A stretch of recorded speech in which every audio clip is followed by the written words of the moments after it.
É importante, então, que vocês aprendam a andar na ousadia do Espírito Santo, que vocês não tenham vergonha da sua fé, que não sejam tímidos em relação à sua fé, que não tenham medo de falar, dizer a verdade e confrontar o mal que há neste mundo. Nós, como crentes cheios do Espírito Santo, devemos fazer brilhar a luz do Evangelho de Jesus Cristo nos lugares escuros. É para isso que vocês são chamados. Seja qual for a capacidade que Deus lhes deu para fazer isso, seja qual for o dom que Deus lhes deu para realizar isso, vocês são chamados para fazer brilhar a luz do Evangelho. E nesta hora, precisamos de cristãos ousados. Não lutamos contra carne e sangue. Lutamos contra a maldade espiritual nas regiões celestes. Mas agora é a hora do exército de Deus se levantar. A colheita é grande. As almas estão esperando. As pessoas estão mais famintas do que nunca pelo Evangelho de Jesus Cristo. Elas estão mais famintas do que nunca pelo sobrenatural, pela verdade, pelo que vocês carregam. E repito, digo isso com plena convicção. Vocês foram colocados aqui para um momento como este. Então, quero falar com vocês sobre como o Espírito Santo lhes dá essa ousadia. Mesmo quando vocês são insultados, mesmo quando são rejeitados, mesmo quando as pessoas são violentas contra a igreja, o Espírito Santo pode capacitá-los. Então, agora é a hora de permanecerem firmes. Romanos 1:16 da manhã declara isso. Porque não me envergonho deste Evangelho de Cristo, pois ele é o poder de Deus que atua para salvar todo aquele que crê, primeiro o judeu e também o grego. Enquanto eu orava outro dia, o Espírito Santo me revelou que não somente continuaremos a ver olhos cegos sendo abertos, ouvidos surdos sendo abertos, câncer curado e todos os tipos de outros milagres como esse, milagres de cura que, claro, sabemos que são para hoje, mas também haverá uma grande demonstração do poder de cura do Espírito Santo em termos de doenças mentais. Veremos esquizofrenia curada. Veremos transtorno bipolar curado. Veremos depressão e ansiedade curadas. Esses transtornos mentais. Deus trará cura emocional e mental junto com a cura física. Estou lhe dizendo, é uma grande temporada e o Espírito Santo lhe dará ousadia para isso. Agora, em Atos capítulo 4, começando no versículo 23, vemos no contexto aqui que a igreja estava sendo perseguida assim que foi libertada. Pedro e João retornaram aos outros crentes e contaram a eles o que os principais sacerdotes e anciãos haviam dito. Quando ouviram o relato, todos os crentes levantaram suas vozes em oração a Deus. Ó Senhor Deus, Criador do céu e da terra, do mar e de tudo o que neles há, falaste há muito tempo pelo Espírito Santo, por meio do nosso antepassado Davi, teu servo, dizendo: por que as nações estão tão iradas? Por que desperdiçaram seu tempo com planos vãos? Os reis da terra se prepararam para a batalha, os governantes se reuniram contra o Senhor e contra o seu Cristo? Aspas. De fato, isso aconteceu aqui, nesta mesma cidade, pois Herodes, Antipo, Pôncio Pilatos, o governador, os gentios e o povo de Israel estavam todos unidos contra Jesus, teu santo servo, a quem ungiste. Mas tudo o que eles fizeram foi previamente determinado, de acordo com a tua vontade. Em outras palavras, mesmo em tempos de perseguição, Deus ainda está no controle. Agora, preste atenção a esta oração. E agora, ó Senhor, ouve as ameaças deles e dá a nós, teus servos, grande coragem para pregar a tua palavra. Estende a tua mão com poder de cura. Que sinais e maravilhas sejam feitos pelo nome do teu santo servo Jesus. Depois dessa oração, o local do encontro tremeu, e todos ficaram cheios do Espírito Santo. Então eles pregaram a palavra de Deus com ousadia. Agora, tenha em mente que isso foi obviamente depois de Atos, capítulo 2, após o dia de Pentecostes. E naquele dia de Pentecostes, eles receberam o batismo do Espírito Santo e já estavam cheios dessa grande ousadia. Eles já estavam cheios de poder. Eles já estavam vendo sinais milagrosos. Mas aqui vemos uma renovação, um refrigério, um acesso repentino a um novo nível de poder. Não necessariamente que o poder já não estivesse neles, mas agora eles estavam, pela fé, acessando o que já estava dentro deles. Da mesma forma, devemos acessar essa ousadia. Devemos levantar as mãos com fé e clamar: Espírito Santo, dá-nos ousadia para esta hora. Dá-nos um novo enchimento do poder do Espírito Santo. Dá-nos a capacidade de falar a verdade com precisão, com amor, com convicção e com grande ousadia. É para isso que Deus o está a chamar. Tal como a igreja primitiva, também nós podemos ser cheios de um novo toque de poder. Penso em Estevão, o mártir que falou com eloquência, que falou com verdade, que falou com ousadia, e foi morto por isso. O versículo 55 do capítulo 7 de Atos diz o seguinte: Mas Estevão, cheio do Espírito Santo, olhou para o céu e viu a glória de Deus e Jesus em pé à direita de Deus. Eis que ele disse: Vejo o céu aberto e o Filho do Homem em pé à direita de Deus. Versículo 57. Diante disto, taparam os ouvidos e, gritando a plenos pulmões, lançaram-se sobre ele, arrastaram-no para fora da cidade e começaram a apedrejá-lo. Parece que perderam a cabeça aqui. Ficaram tão comovidos com a verdade que estavam tão perfurados em seus corações que provocaram uma resposta emocional violenta neles.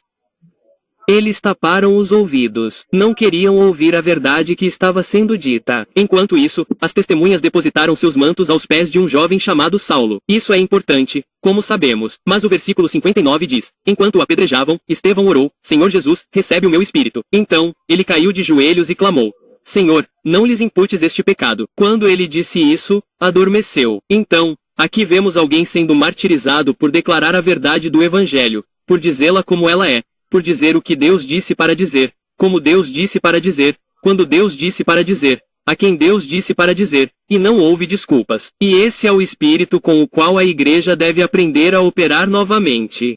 Porque se quisermos ver um grande reavivamento, devemos falar com a convicção do Espírito Santo. Devemos ser obedientes aos sussurros do Espírito Santo quando ele nos diz para falarmos algo. Claro, o objetivo nunca é ofender. E eu conheço alguns pregadores que, infelizmente, têm como objetivo ofender. O objetivo deles é obter uma resposta. O objetivo deles é tentar causar problemas para conseguir cliques e visualizações. Não é disso que estou falando. Não estou falando de drama pelo drama. Isso é imaturidade. Mas o que estou falando é de ser fiel à verdade da palavra de Deus. Não necessariamente ir com o objetivo de ofender as pessoas. O objetivo não é ofender as pessoas. O objetivo é ser obediente a Deus. Mas a verdade é que, às vezes, quando somos obedientes a Deus, na verdade, na maioria das vezes quando somos obedientes a Deus, acabamos ofendendo algumas pessoas. Mas não podemos deixar que isso nos detenha. Portanto, não busque controvérsia só por controvérsias. E não evite controvérsia se isso lhe custar sua obediência a Deus. Basta obedecer ao Espírito Santo e ele lhe dará ousadia para falar. O Espírito Santo lhe dará coragem para ser diferente. O Espírito Santo lhe dará coragem para se destacar. Porque é isso que acontece quando você anda em obediência ao Senhor. Quando você segue a orientação do Espírito Santo, você se destaca. Você não se parecerá com todo mundo. Você não falará como todo mundo fala. Você não participará do que todo mundo está fazendo ou irá aonde todo mundo vai. O Espírito Santo fará você diferente. O Espírito Santo fará com que você brilhe. O Espírito Santo lhe dará a capacidade de ir na direção oposta quando todo mundo estiver pressionando você a ir na direção oposta. Veja Daniel, capítulo 3. O rei Nabucodonosor fez uma estátua de ouro de 27 metros de altura e 2,7 metros de largura e a ergueu na planície de Dura, na província da Babilônia. Então ele enviou mensagens aos altos funcionários, oficiais, governadores, conselheiros, tesoureiros, juízes, magistrados e a todos os oficiais das províncias para que comparecessem à dedicação da estátua que ele havia erguido. Versículo 3. Todos esses oficiais foram e se puseram diante da estátua de Nabucodonosor que ele havia erguido. Então um arauto gritou: pessoas de todas as raças, nações e línguas, ouçam a ordem do rei. Quando ouvirem o som da trombeta, da flauta, da cítara, da lira, da harpa, da flauta e de outros instrumentos musicais, curvem-se até o chão para adorar a estátua de ouro do rei Nabucodonosor. Qualquer um que se recusar a obedecer será imediatamente jogado numa fornalha em chamas. Portanto, aqui vemos que o domínio demoníaco foi estabelecido para que houvesse uma proclamação feita pelas autoridades dizendo: vocês devem se curvar. Vocês devem adorar como ordenamos que adorem. E na sociedade de hoje, há muita escuridão e muita pressão para se curvar aos deuses deste mundo, para dobrar os joelhos ao que é ímpio. Mas nós, como crentes, entendemos que adoramos apenas um Deus, o único Deus verdadeiro, que dobramos os joelhos apenas em nome de Jesus. Hoje, não é uma fornalha, é a cultura do cancelamento. É o ridículo. É a perda de um emprego. São pessoas atacando você nas redes sociais. São famílias se separando de você. E sim, em algumas partes do mundo, entendemos que a violência também é algo usado contra aqueles que se recusam a obedecer aos deuses deste mundo. Mas, embora entendamos que há muitas consequências diferentes, por assim dizer, ou, devo dizer, resultados de obedecer a Deus que você pode chamar de perseguição, devemos determinar em nossos corações que permaneceremos firmes, fortalecidos pelo Espírito Santo, e nos recusaremos a nos curvar, a fazer o que todo mundo está fazendo, a seguir o fluxo. Você vai É por isso que você é diferente. A propósito, você pode descobrir que muitas vezes você simplesmente não se encaixa e parece que não consegue encontrar seu lugar. Em muitos casos, isso ocorre porque você simplesmente não está se curvando aos deuses deste mundo. Às vezes, também é porque você é difícil ou estranho, mas esse é um sermão diferente para outro momento. Mas vá agora para o versículo 7 em Daniel 3. Então, ao som dos instrumentos musicais, todo o povo, não importando sua raça, nação ou língua, se curvou ao chão e adorou a estátua de ouro que o rei Nabucodonosor havia erguido. Mas alguns dos astrólogos foram até o rei e informaram os judeus. Eles disseram ao rei Nabucodonosor: "Viva o rei! Você emitiu um decreto exigindo que todo o povo se curvasse e adorasse a estátua de ouro quando ouvissem o som da trombeta, da flauta, da cítara, da gaita de foles, da flauta de saltério e de outros instrumentos musicais. Esse decreto também afirma que aqueles que se recusarem a obedecer devem ser jogados em uma fornalha ardente.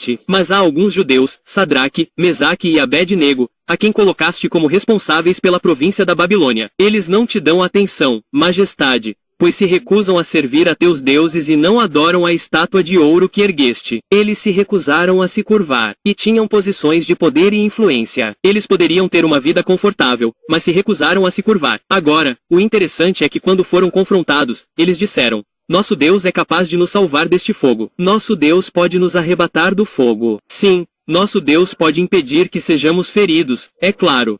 Mas mesmo que Ele não o faça, não nos curvaremos." Que declaração poderosa! Mesmo que Deus não necessariamente faça o que eu quero que Ele faça.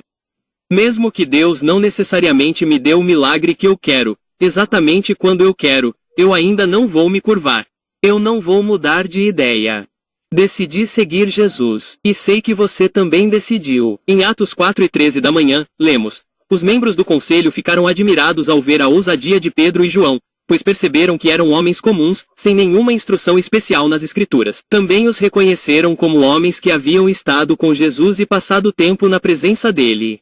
Aspas, isso lhe dá uma ousadia sobrenatural. Não importa seu tipo de personalidade. Não importa se você é introvertido ou extrovertido. Se você é tímido ou extrovertido, se você fala manso ou barulhento, não importa. Não estamos falando sobre tipos de personalidade. Ousadia não é um tipo de personalidade. É um traço de caráter. E o Espírito Santo pode lhe dar essa ousadia, não importa qual seja a sua personalidade. Mesmo que você seja tranquilo, mesmo que não seja agressivo, o Espírito Santo lhe dará ousadia, permitindo que você enfrente os deuses deste mundo. E você pode declarar com confiança que, mesmo que ele não faça o que eu quero que ele faça, eu não me curvarei. O tempo na presença de Jesus produz ousadia divina. Agora, Mateus 10:19 da manhã e 20 nos dá outra garantia. Quando você for preso, não se preocupe em como responder ou o que dizer. Deus lhe dará as palavras certas no momento certo, pois não será você quem estará falando. Será o Espírito do seu Pai falando através de você. Então o Espírito Santo lhe dá coragem para se destacar e lhe dá as palavras exatas para falar no momento certo. Provérbios 28:1 declara: "Os ímpios fogem sem que ninguém os persiga, mas os justos são ousados como leões." Se lhe falta ousadia, talvez haja falta de piedade.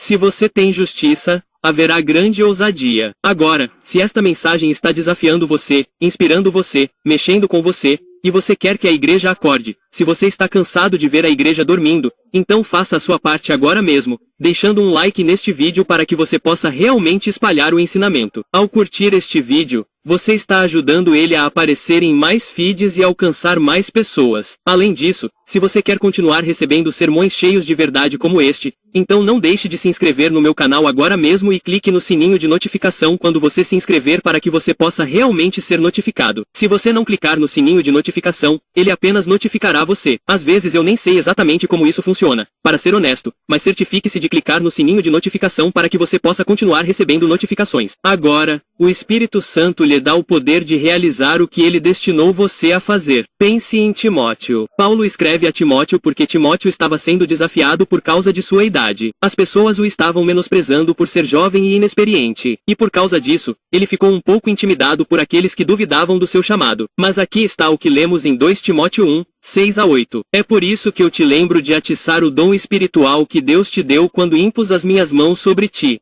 Pois Deus não nos deu um espírito de medo e timidez, mas de poder, de amor e de moderação. Portanto, nunca tenha vergonha. Fale aos outros sobre o Senhor. E não tenha vergonha de mim, embora eu esteja preso por ele. Com a força que Deus lhe dá, esteja pronto para sofrer comigo por causa das boas novas. Em outras palavras, faça o que Deus te chamou para fazer e não se desculpe por isso. Você não precisa se explicar para ninguém. Se Deus lhe disse para fazer algo, se Deus lhe deu um destino, se Deus lhe deu um ministério, se Deus o chamou, então avance com ousadia. Sim, precisamos de professores. Sim, precisamos de mentores. Sim, todos nós devemos ter responsabilidade, mas também devemos sair e fazer alguma coisa. É isso que estou dizendo. Não perca isso. Esta é a hora. Este é o momento espiritual pelo qual muitos de vocês têm orado, pelo qual todos nós temos orado. Está sobre nós agora. O momento é nosso para aproveitar. Esta é a história da Igreja em formação. E o céu está registrando o que esta geração faz. Dê um passo à frente. Pare de se conter. Pare de deixar seus dons de lado. Pare de se desqualificar simplesmente por causa do seu passado. Sim, entendemos que todos nós cometemos erros. Mas há um velho ditado que diz: Deus não chama os qualificados. Ele qualifica os chamados. E então, Ele está chamando você hoje. Dê um passo à frente. Não tenha medo. Seja ousado. Seja corajoso. Seja cheio de verdade, poder e amor e concentre-se no que Deus lhe deu para fazer. Este é o seu sinal. Deus está falando com você agora mesmo. Dê um passo à frente e obedeça ao que Deus lhe disse para fazer. Mesmo que no passado você diga: eu meio que me permite vacilar.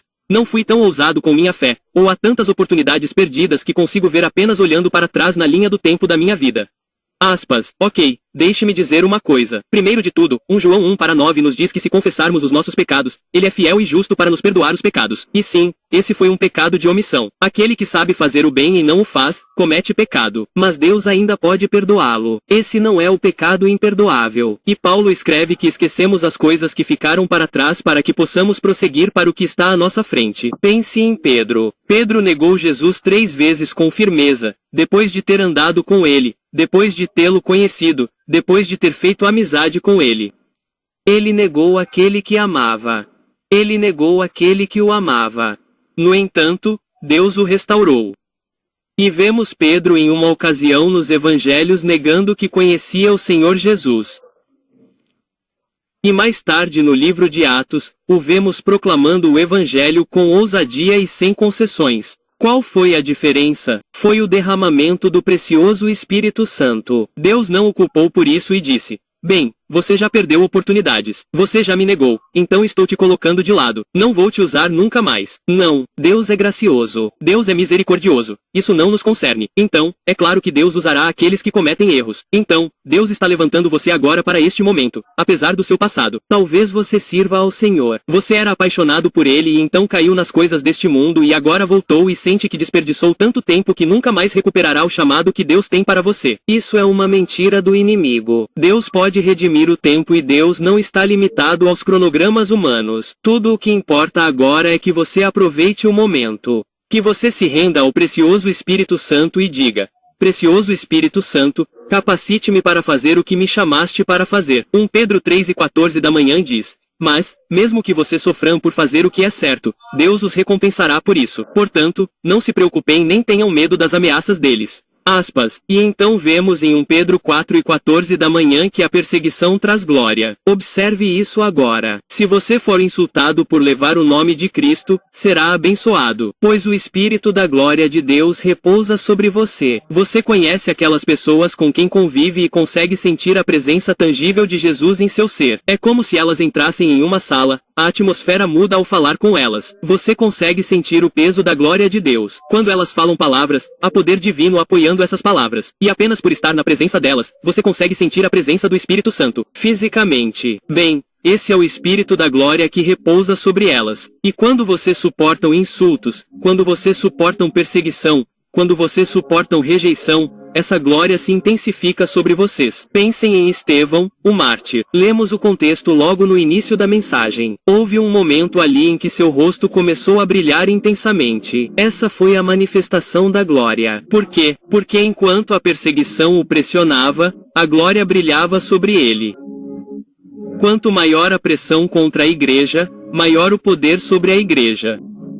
Se ao menos agíssemos com ousadia. Tão precioso Senhor, eu oro por aquele que está sendo tocado em seu espírito hoje. E oro para que acenda um fogo neles que nunca se apagará. Oro para que acenda em seus corações um fogo de paixão ardente pelos perdidos.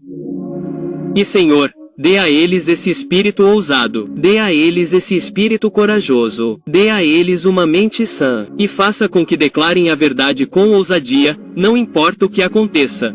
Faça com que falem com amor, com poder e com precisão. Eu oro. Dê a eles a eloquência do Espírito, fortaleça cada palavra deles. Dê a eles a graça de viver seu testemunho. Senhor, fez com que a tua igreja se posicione corajosamente nesta hora. E em nome de Jesus, eu oro também por aqueles que estão crendo para que suas enfermidades sejam curadas. Eu elevo aquele que está vigiando a ti clamando por cura. E oro para que o teu poder de cura flua e os toque agora mesmo. Obrigado, Jesus. Restaura-os. Eu falo com esse corpo físico e em nome de Jesus, ordeno que cada célula do teu corpo obedeça à vontade de Deus. E Senhor, nós viemos contra toda a força das trevas, quebramos toda a escravidão em nome de Jesus. Nós te damos o louvor, a glória e a honra. Quero que você digite bem grande na seção de comentários. Se você acredita, digite um grande amém. Agora é a hora de aproveitar a oportunidade. Há uma grande